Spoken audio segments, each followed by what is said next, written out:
Hello everybody, and welcome to a new episode of Gaming in the Wild, a video games podcast about games from the artistic creative side of the tracks, from indie to AAA.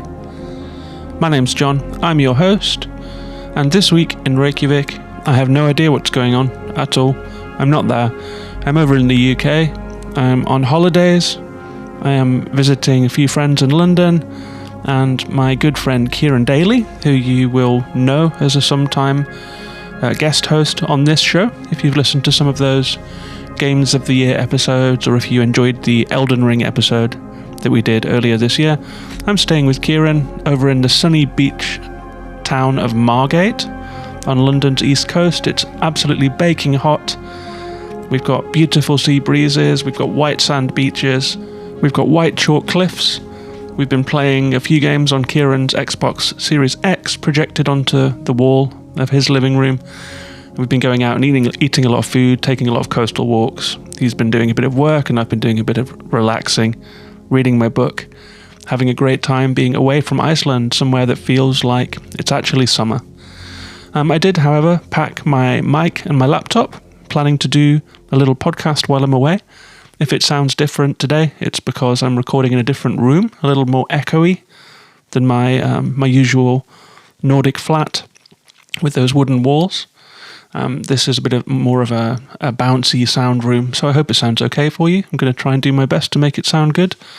I thought I would squeeze in a quick episode. I had meant to record this one before leaving for the UK, but I didn't get around to it.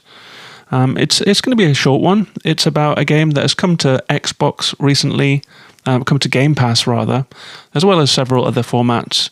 It's an interesting space fighter battler called CHORVS. I've been aware of this one for a while. There's been a lot of chat about it on the show's Discord, and so I'm going to talk about that game today. It reminds me of some old classics that I used to enjoy, such as Wing Commander back in the day. It's kind of an old-fashioned vehicle game with a little bit of open-world stuff going on as well, and a few modern accoutrements going on. And before I travelled to the UK, I did my usual thing of stockpiling games like crazy, under the illusion that I'm going to play as much as I usually do. I'm going to play to relax at night, those kinds of things. And so I always go out of my way to pack my Switch and pack my phone and download a few things from Steam. But as usual, I really haven't played that much at all. I've just been relaxing and doing other things. But I've got a Switch full of games, and I think I am going to play at some point. Kieran's actually going off on a holiday of his own, so I'm house-sitting for him next week, so I'll have some more time to myself. I downloaded Neon White, which has just come out on Switch, and it's the second game by Ben Esposito, who made Donut County, but it couldn't be more different. It's more of a mirror's edgy, fast parkour game, but this one is set in a strange heaven and hell type environment, with a mysterious story going on. And I've played a little bit of it, and it's fun, it's very quick, it's very snappy. It reminds me in gameplay a little bit as well of Boomerang X, just in that you are constantly moving very, very quickly and taking out enemies. It has a weird card element to it as well, where you pick up cards on your journey that give you different powers, different weapons to take out enemies. So I'm having fun with that one. I've only played like a half hour of it or so, but it made a good first impression. And I will be continuing to play that one. I did also download the full game of Card Shark. I got a promotional code for that one to review it, having enjoyed the demo and talked about it last episode. So I'm looking forward to dipping into Card Shark. You do have to be on your toes for that game, though. It's a game where you have to remember a lot of card tricks, which includes a lot of different inputs and different timings. So you really have to, I think it's not a game that you can dip into over the course of, with a few weeks in between, because you'll forget the ins and outs of these quite complicated card tricks. So I think Card Shark is one that I'm going to actually try and settle down with and go through all in one go once I've got back into a more stable and regular gaming rhythm. But I also asked around both on the show's Discord and on Twitter for some recommendations of good games for travel that you can play with minimum concentration and just dip into. And I got a few good recommendations. I'm looking at the ones that I got now. I have Into the Breach, a game that I've been meaning to play for ages that was on a Switch sale. So I picked that one up. I've got The Liar Princess and The Blind Prince. That was a Discord recommendation. And I've got a whole bunch of games here. I've got Risk of Rain 2, I've got Valkyria Chronicles. I'm just looking at my Switch right now. I'm still playing Ender Lilies. I'm still playing Mario's 3D World. I'm planning to play Fire Emblem, Three Houses again at some point. I've got Gonna, World End Syndrome. I've really been picking up a lot of games in the Switch sales lately. So I've got a whole raft of games that I'm planning to play across the next few months on Switch and elsewhere too. I'd like to thank everyone who gave me some good holiday game recommendations. I also got Gibbon Into the Trees, a game that's been recommended. It's like a swinging game that's on Apple Arcade, so I've downloaded it to my iPad, which could be very handy whilst on the road. So there's loads of games for me to try here should the mood take me, but at the minute, honestly, I've been really enjoying just taking walks by the sea. It's so nice to be just, I would say, probably 100 meters from a white sand beach right here. There's a tide pool that you can swim in. And it's been really nice to be by the sea and just walk in the sun, find a nice place to sit, read under the shade of a tree. So I'm having a great holiday. And I think it's probably healthy to take a little gaming break now and then, especially if it's like a really big part of your life and you spend a lot of time looking at screens both at work and in the evening to relax. Maybe it's good to do a little screen detox in the way that I'm doing right now. But before I did travel, I did play Chorus, and I got right to the final mission of the game, so I feel ready to talk about it. And I will do that in a second, but I would like to mention that this show is Patreon supported. So if you enjoy this episode, if it's your first time listening today, or if you're a long time listener, you can support the show at patreon.com/gaminginthewild. For $1 a month or more if you would like, or €1 or £1. And for that, you'll get occasional extra episodes. You'll get access to the show's Discord community, a really nice little corner of the internet. I'm dipping my head in there occasionally, and people are still chatting away about what they're playing. Apparently, there is a big Switch sale on at the moment. The Discord has been bubbling about that. So I'm going to have to go and have a look at that, as if I need even more games on my Switch. But I am a sucker for a sale, so I'll be checking that. So if you would like to support the show and get extra benefits, bonus episodes, join the community, chat to me, chat to other listeners, recommend games for the show to cover, you can do so at patreon.com/gaminginthewild. Thank you very much to all of my existing patrons, and thanks to you if that's something that you think sounds interesting and might want to do. I'll put a link in the show notes if you're interested in that. I do also appreciate getting star ratings on Spotify and on the Apple iTunes podcast app. They've been coming in lately, quite a lot of them, and it's really nice to see. So thank you to everyone who's left a review or a star rating on the show. And with all of that said, let's move on and talk about this episode's featured game, Chorus.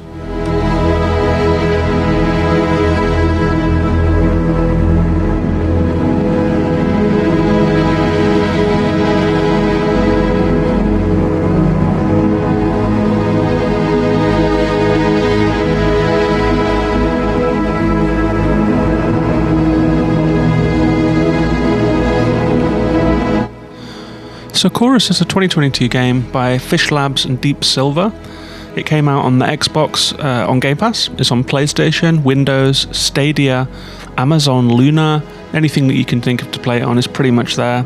I played it on an Xbox Series S, where it ran quite well. But while I've been hanging out with Kieran here, he tried it out on his Xbox Series X, and I have to say, it did run a lot smoother. A little bit of frame rate drops on the Series S, but not on the Series X, and that was interesting to see for me, as I haven't really played on a Series X before and seen the difference between those consoles, but it was quite significant. The game looks great on both, though. It currently has a 7.3 to a 7.8 on Metacritic, and about the same from players. Critics largely liked the dogfighting gameplay and largely did not like the story and the UI. Opinions that I have some sympathy with, as you'll hear in this review. How Long to Beat has it at 10 to 12 hours, plus 5 if you do all the side quests. However, I've taken quite a leisurely approach to this game, and I'm currently sitting on 19 hours and have just entered the final area of the game. I did an awful lot of side quests. In fact, there are several solar systems in this game that you get to explore, and as I've been passing through the solar systems, I've actually been doing all of the side quests and just cleaning them up. It has been a bit of a comfort game for me in that way. It's a map markery game, but rather than it being ancient Rome or an ancient setting as in Assassin's Creed games, or like a modern warfare type environment as it is in so many other games. This one is an open galaxy game, so you're flying between planets, you're flying between space stations, you're helping people out in lots of different ways, you're doing a bit of dogfighting, and you can progress the main story when you're ready to do so. There is a story mission that you can follow. And the developers of this game describe it as, take control of Nara on a quest to destroy the dark cult that created her in an evolution of the space combat shooter. Along with Forsaken, her sentient starfighter, explore ancient temples, engage in zero-G combat, and venture beyond waking reality. And I say about this one that it's an enjoyable space fighting shooter that succeeds in compelling comfort food gaming and a fun open galaxy format, but falls flat dramatically as a story and on several other fronts. And I've been aware of this one for a while. I think there was quite a strong push on this one. I feel like I've seen the logo all over the place, and for the longest time I thought that this game was called CHORVS because the font that they used on the logo of this game is crazy. It just has a V instead of a U, and so for the longest time I thought CHORVS, that's a weird word, CHORVS, I don't really like it. I wonder what a CHORV is. What's a CHORV? And I posted that in the Discord, and some other people said that they thought that because the R in the font is missing the stem of the R, so it looks a little bit like a P. So someone else thought it was called Chop Versus. So I thought it was called CHORVS. Someone else thought it was called Chop Versus, and they had it in their mind that this was going to be a multiplayer game. I did too for some reason. I think I was getting it confused with Anthem, Chorus and Anthem. I don't know, and the artwork looks a little similar. But it's called Chorus. There is still confusion on the internet about the name of this game. You will see different people referring to it as Chorus or spelling it with a V. And people just, it's kind of a catastrophic font. If there is mixed opinion about what your game is actually called on the internet, then maybe that wasn't the font to choose.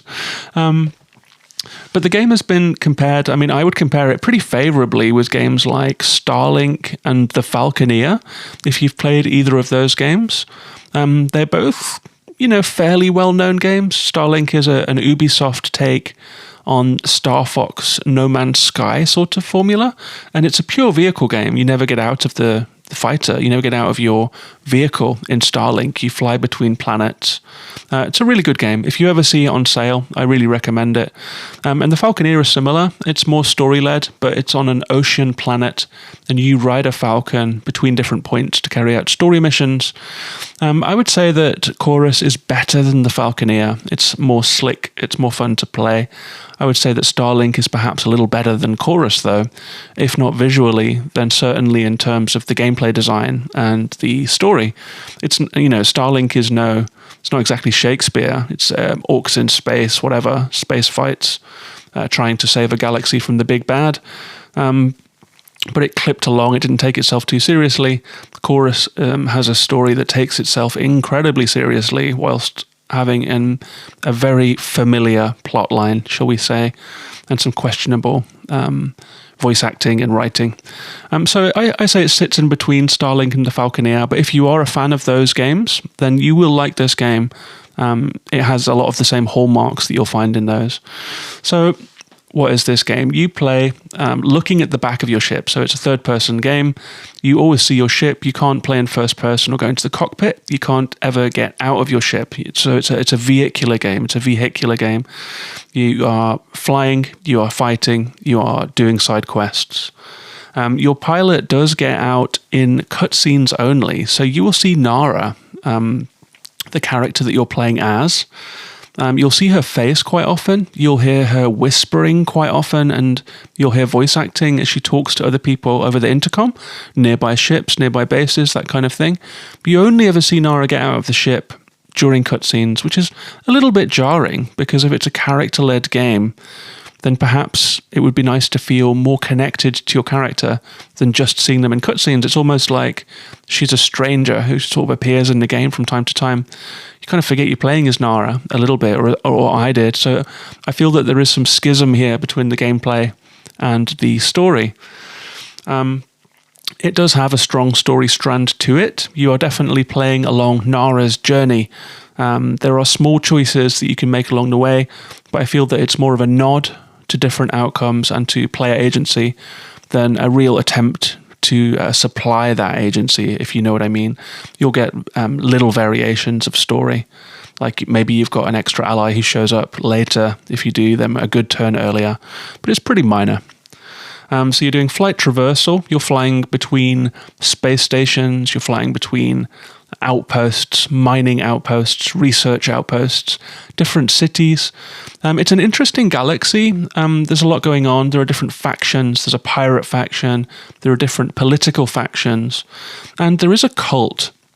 And the cult is a totalitarian force that is trying to kind of bring everyone into unity. It's a little bit like the Guardians of the Galaxy game. If you've played that one lately, it has a similar plot.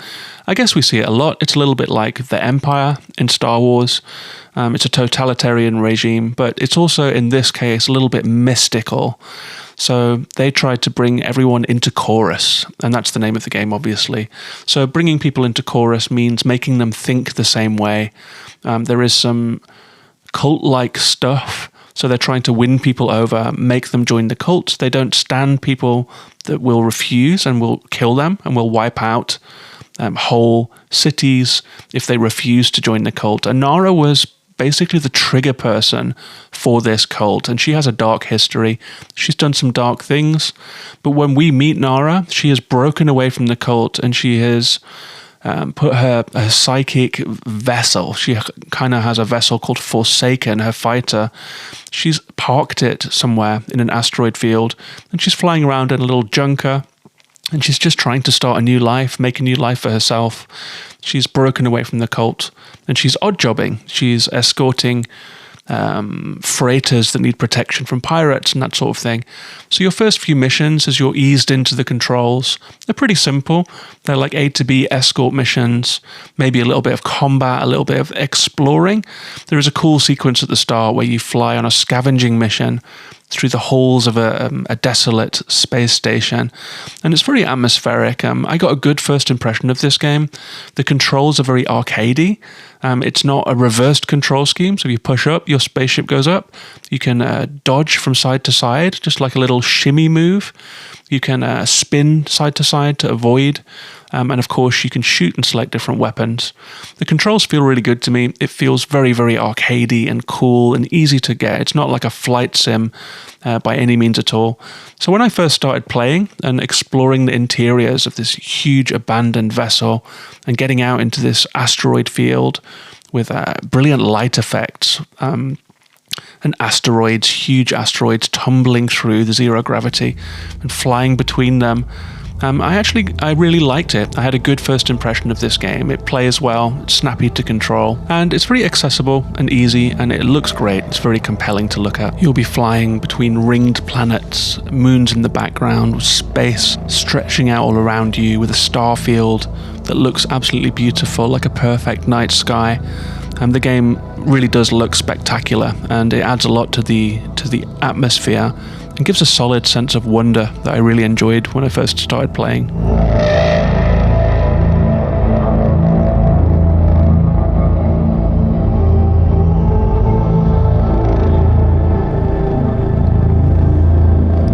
And the majority of the gameplay consists of side quests where you help someone out. You can get credits, you can get ship upgrades, you get various weapons throughout the game that affect combat. The dogfighting is pretty cool. It feels pretty slick and seat of the pants. You'll see like radial marks on the edge of the screen that will show you where your opponents are. You'll usually be fighting against four or five bad guys at once. They start off as simple fighters that you can take down easily, but you'll get shielded ships, you'll get mined ships, you'll get ships with erratic movement patterns and with charge weapons. You'll get swarm enemies, and so it does pick up over time. You can switch between weapons using the D-pad, and you can strategically deploy your weapons as well as special abilities that have a cooldown. you find more special abilities as you move through the game too. Nara will quite quickly reunite with her ship Forsaken. They have an interesting relationship. Forsaken speaks, and so Nara will often be talking to her ship. And as she and her ship grow closer together, some of her psychic abilities will return, so she can do things like make enemies spin out. So if you see that they're flying towards a surface, you can make them spin out and crash into it. And that adds an extra dimension to combat. I enjoyed the combat throughout. I thought it was really good and fun. And I enjoyed the fetch quests too. Like, most of the side quest content is pretty good. It's just very simple, very enjoyable, and the game looks just so beautiful. It's very easy to play. It's a little bit like, watching a Netflix series or something like that. It's just easy, fun entertainment as a game. And if you enjoy pulp sci-fi, then you might well like this game quite a lot. In fact, there are a couple of people in the show's Discord. I've been quite outspokenly negative about some aspects of the game that I will get onto. But a couple of folks in the Discord, for example, Grabloid and Narita Boy, they're regulars in the Discord. They enjoyed the game. I think Grabloid enjoyed it most of all. He said that the story was so bad it's good territory for him, but for me it was just so bad that it was really, really bad. But we'll get on to that. There have been mixed opinions about the game, basically, but if you do like a map markery, Ubisoft, let's go and see what's at this question mark, let's go and see what's at this question mark, and each one will be a side quest or a mission that you can do to re-up your ship between story missions. There is a lot to enjoy here, and I would say that it's a very fun, casual game that can be played in short bursts and just picked up and put down quite easily.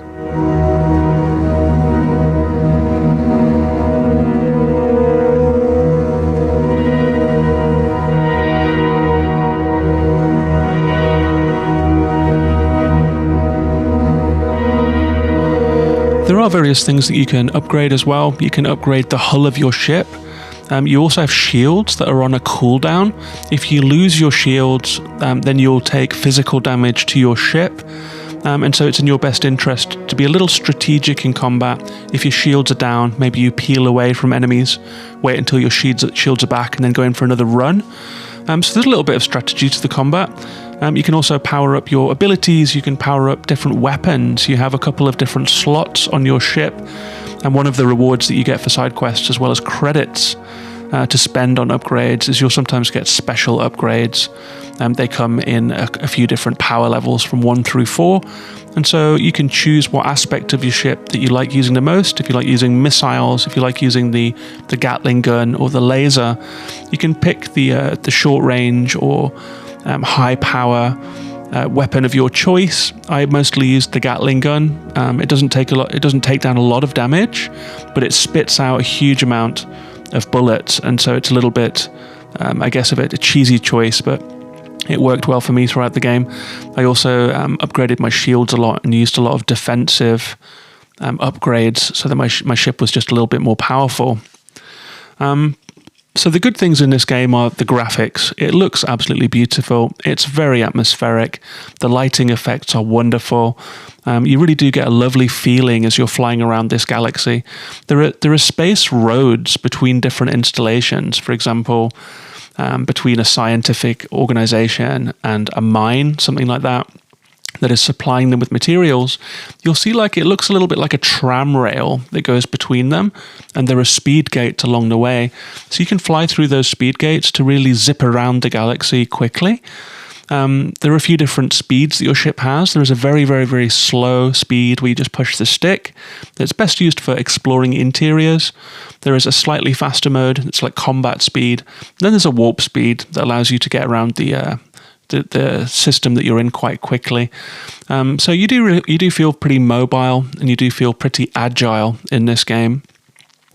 You will also, it's voice acted, and you will also talk to people on your way around. So if you find a stalled merchant ship that is asking for your help, you can sometimes hack into their ship, which is as simple as holding down a button and then guide them to their next destination. You'll usually have to fight off some pirates along the way or something like that, and they'll thank you at the end. The voice acting is bad, the writing is bad. I will get onto that in my downsides section of this review, but there is voice acting throughout. You'll see a little face appear on the screen that indicates who you're talking to. It's quite small though. I didn't really get a strong sense of character from the people I was talking to, and I was largely just clicking through or ignoring a lot of the voice acting because the quests are pretty simple. There were a couple of strands of story that were quite enjoyable, but for the most part, it was very basic. But there is voice acting in there if you care about that kind of thing. Other good things about this game, I really like the flight controls. I really like the arcadiness of it. It doesn't try to be a simulator. It's very much an arcade space fighting game. And as such, I like that it didn't try to do anything too complicated there. The controls felt really, really good to me. The dogfighting is great. I felt that it was very easy to get onto the tail of an enemy. I often struggle in these games and end up just kind of flying in circles around my enemy, like in No Man's Sky, for example, or even just being still and just turning to try and face them and taking the brunt of the damage and then trying to take them out. But in this game, even a very basic pilot like me, who doesn't really get the dynamics of plane combat or fighter combat very well, I got to feel like a badass in this game. I did get to feel like that X-Wing fighter kind of feeling. And there are larger installations that you have to take out too. Occasionally you'll have to take down a cruiser. You can use the scan button to find its weak points. And then you have to take out like its power circuits. You have to take out the turrets.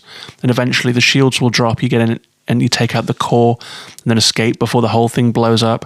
And that always feels awesome. So there is a little bit of Star Wars fighter pilot fantasy to be had here, and when it works it feels really good. I really enjoyed the different types of enemies that you have to face. It did require a little bit more strategic thinking, and as the game moved on, I did become more strategic and a bit more wise in my combat. I felt like I was learning how to handle different varieties of enemies coming at you, like different waves of enemies coming at you. There were a few boss fights that are pretty cool as well. The boss fights were really nice. I won't spoil them here, but they're pretty large scale, some of them, and very enjoyable as such. I will also say that I really did enjoy the few opportunities that you got to explore and to fly around these empty space hulks, to explore different corridors and to move around slowly and move through sheets of floating metal. Very atmospheric, very cool. And there was something a little bit Halo-y about the vibe of this as well. There's a lot of that kind of hexagonal basalt everywhere. It had a slight Halo universe look to it. And I think that Halo is probably, maybe Halo in space would have been, like the elevator pitch for this game. It does feel to me like that could have been the case. That was what they were aiming for. And I did also enjoy the open galaxy feel. I got a good sense of freedom in this game. There was enough going on in terms of optional quests that I felt like I could do them in any order that I wanted. And I could just go exploring if I wanted. You can use your pulse scanner to find pickups in various places. So if you want to explore in a little more detail, there's little memories that you can find that will trigger something in Nara. She can kind of see the past with her psychic abilities. So you'll get a little bit of story. Sometimes those are optional and hidden, and they'll give you more context. So that's a little bit of a motivation to go and explore. You can also find pickups, you can find money. Occasionally when you come to a big city, you can dock your ship. You never get to get out of the ship, as I've said. The ship just animates into a hangar, and then you can upgrade and spend credits, upgrade your hull, upgrade your shields, that kind of thing. So there's plenty to be getting on with, and I really enjoyed the sense of freedom that this game had to offer.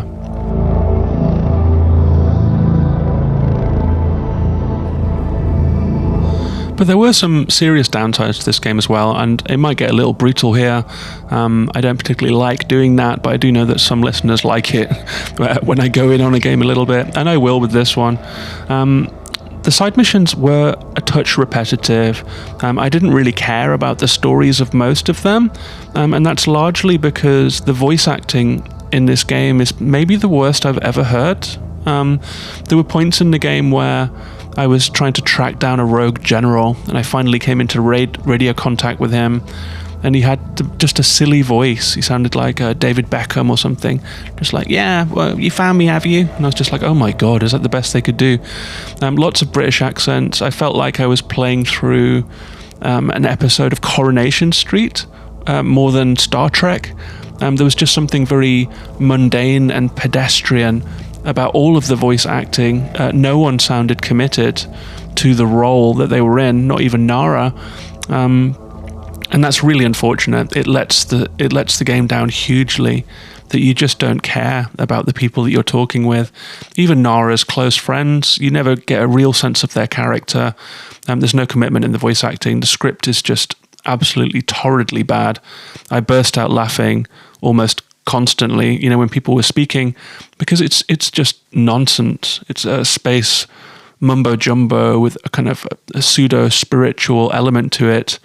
But no real gravitas, no real personality, no real psychology driving these characters. They are paper thin.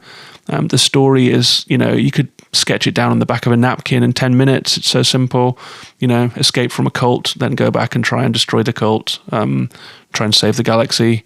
It's kind of it, really. The politics of the system that you're in could have been interesting, but it's very simple. So I really feel that this game is an absolutely tragic disaster when it comes to storytelling, writing, and VO. It's amongst the worst I've played in that respect. And so you really have to be ready to overlook all of that stuff, I would say, if you want to enjoy Chorus. I was able to do so. I found the gameplay to be soothing. I love flying around space with nice music and nice sound, looking at the look, seeing the light coming through the asteroids, finding space winds, going down space roads, and speed boosting, exploring, fighting, dogfighting, doing these story missions. The story I really did not care for, but I enjoyed progressing from galaxy to galaxy. There are 5 in total, and they all look kind of different. Like you start off in a broken asteroid field, but you'll move into different biomes, I guess, like a more icy one, a more gaseous one. They look different. They are really cool. And so it was fun to progress through the game, even if the story was just so bad. It was just fun to see the next galaxy and to get more of that fun exploration gameplay along the way. I would also say that some of the extra abilities that you get, for example, a dash that allows you to pass through seemingly impenetrable surfaces. It also allows you to break into areas that have cracked rock around them, things like that. They're supposed to be able to be used in combat too. There is a drift maneuver that allows you to... How do I describe it? So if you're heading north and your enemies are to the east, you can hold down the drift button.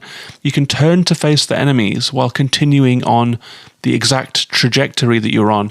So you're not turning the ship really. It turns it into a twin stick shooter, really. So the drift allows you to turn corners very quickly whilst staying on the same heading. And I found it pretty fiddly and counterintuitive. I would say the same for several of the other special maneuvers that you get.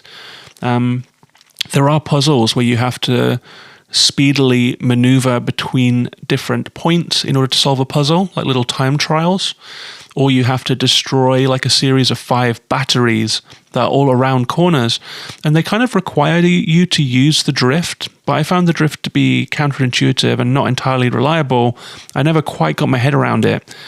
So I was brute forcing them and just crashing into walls and turning quickly and shooting these batteries. And you can brute force them, so I think they clearly knew that some people were going to try and do that. Otherwise, it wouldn't be possible, So I think some of the maneuverability stuff is not quite there, but it didn't destroy the experience for me by any means. I found a couple of the puzzles a little frustrating as a result, because you're just repeating a lot. And speaking of repeating a lot, the checkpoints are sometimes bad. If you have a long mission with several stages to it, sometimes you will weirdly die or get wiped out all of a sudden, even on easy mode. I played the game on easy mode just because it was a bubblegum game to me. I didn't really feel like investing in getting good at it, if you know what I mean, because, as I've said, the story didn't really make me want to put more time into the game than I really had to. I didn't really want to engage with it on that level, so I stuck it on easy mode and just blasted through it. But even so, there were a couple of difficulty spikes. There were a couple of enemies that require you to use the drift maneuver to get behind them, for example, and shoot them from the back. It just took me a very long time to get into it. But by the end, I have to say, I was drifting quite well and bossing most of the combat encounters. But I was on easy, so I can't really claim any grand expertise there. I would also say that, the music is okay, but a little unremarkable. I think that music can go a long way in these games, like the voice acting. I will often comment on games on their aesthetic offering, on the audio-visual offering. The visuals are on point here, but the voice acting and music and sound design, I would say, are all a little, not subpar, but just super average, barely noticeable. They do the job. So I think that Chorus is a very interesting game in that it succeeds in a basic gameplay sense, but it suffers a lot when it gets to writing. There's a kind of a taste level that is missing, I think. I feel like it could have used a strong hand on the story, maybe in the production of it somehow. It could have been better in so many ways. And as such, it's a little bit of a frustrating game in a way. It could have been so much better. It could have been a top-class game, but it just isn't. But if you're willing to play through a game that's like a pop boiler, that's like a bubblegum game, that's like a fun sci-fi space romp that looks beautiful and is fun to play and is not in any way to be taken seriously, then you could have a good time with Chorus. I recommend it to people as a Game Pass game, because why not? Just try it out, see if they like it. I played 19 hours of it, so I clearly liked it, enough to play the whole game. And when I get back home, I will finish the game. I want to see the end of it. I did bring an iPad and try to play it on xCloud, but even here in the UK, xCloud is a little janky, so I couldn't quite get it up and running. I thought maybe I could finish the game on a mobile setup before I recorded this podcast, but I wasn't able to. So there you go. If that sounds like a fun game to you, then go right ahead. It's a fun space blaster. Just don't expect anything that's going to blow your mind. That's Chorus.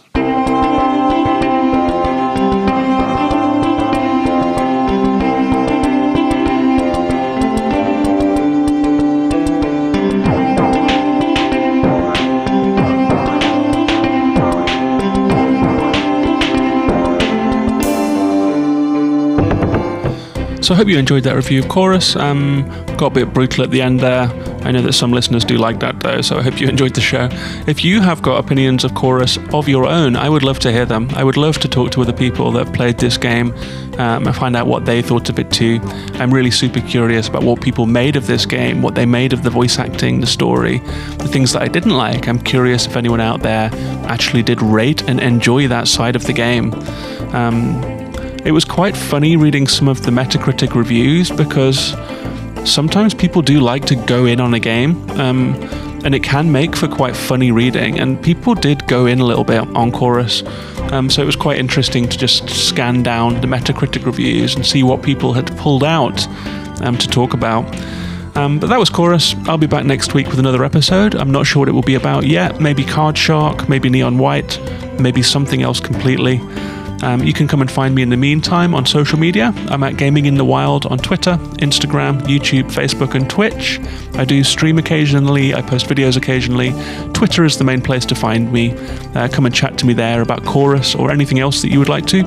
I'm also on the Patreon, of course, so if you have enjoyed this episode and would like to support the show, you can do so at patreon.com/gaminginthewild.